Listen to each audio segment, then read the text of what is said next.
मतलब कि बिहार में 8 लाख व्यक्ति मौजूद हैं, लेकिन हम बहुत दबाव नहीं डालती है, लेकिन अगर आप कोई चीज़ करते हैं, तो उसमें विश्वसनीयता क्या क्या हो सकती है?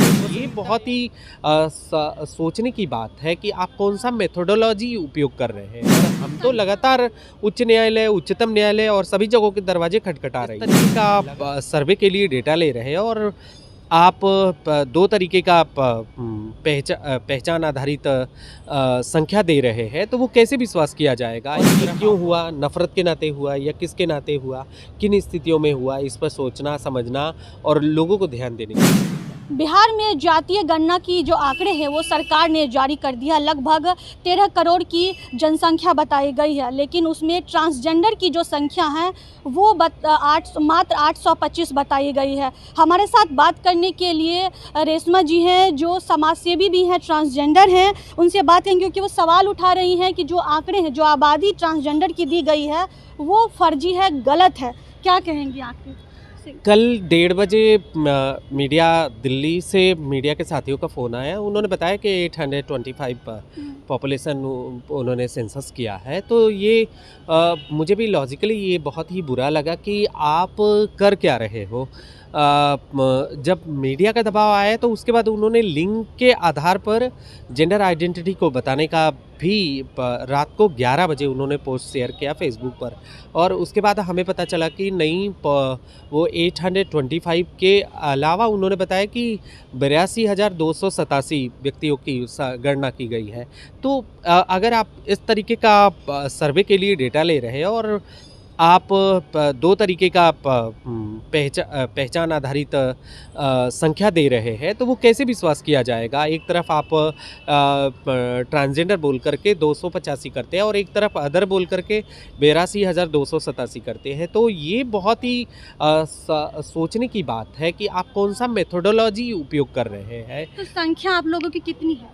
संख्या तो हम वर्ल्ड साइकियाट्रिक एसोसिएशन कहता है कि 1000 में 4 व्यक्ति, मतलब कि बिहार में 8 लाख व्यक्ति मौजूद हैं, लेकिन हम बहुत दबाव नहीं डालती है, लेकिन अगर आप कोई चीज़ करते हैं, तो उसमें विश्वसनीयता क्या क्या हो सकती है? विश्वसनीयता एक हो सकती है कि एक ही डाटा को 2 बार पेश करना पड़ रहा है, कि एक बार बता रहे हैं कि इतने ट्रांसजेंडर इस डेटा में आए हैं और अगली डेटा में वो कह रहे हैं कि इस पहचान का ये डेटा है।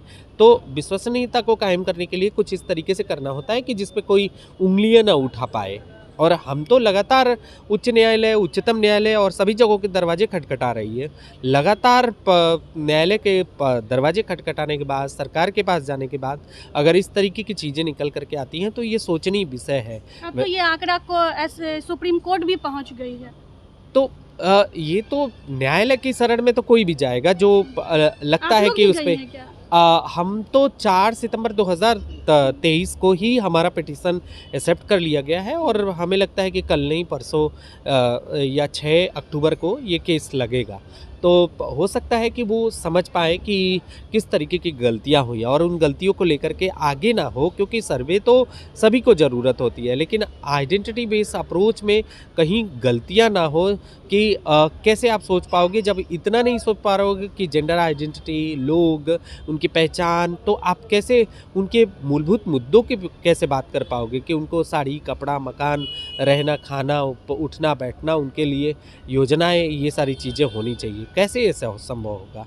आगे आप लोग क्या स्टैंड लेने वाली हैं? नहीं, मैं तो ऑलरेडी उच्चतम न्यायालय में ये गई हूँ और मुझे लगता है कि न्याय का दरवाज़ा खुलेगा और वो आपके पक्ष में इनजस्टिस होगा लगता है। मेथोडोलॉजी अगर जिस तरीके की अपनाई जा रही है, तो उसको लेकर के तो निश्चित तौर पे अविश्वसनीयता तो क्या जो लगता है सरकार जो इस तरह की आबादी निकाली है आप लोगों के लिए, तो ऐसी गलत आंकड़े आप लोग बोल रहे हैं लगा रही है सरकार, तो गलत आंकड़े का क्या रीज़न हो सकता है? आखिर गलत कैसे हो सकता है? नहीं, गलत सही की बात नहीं है, विश्वसनीयता की बात है। आपने विश्वसनीयता को किस तरीके से स्थापित किया?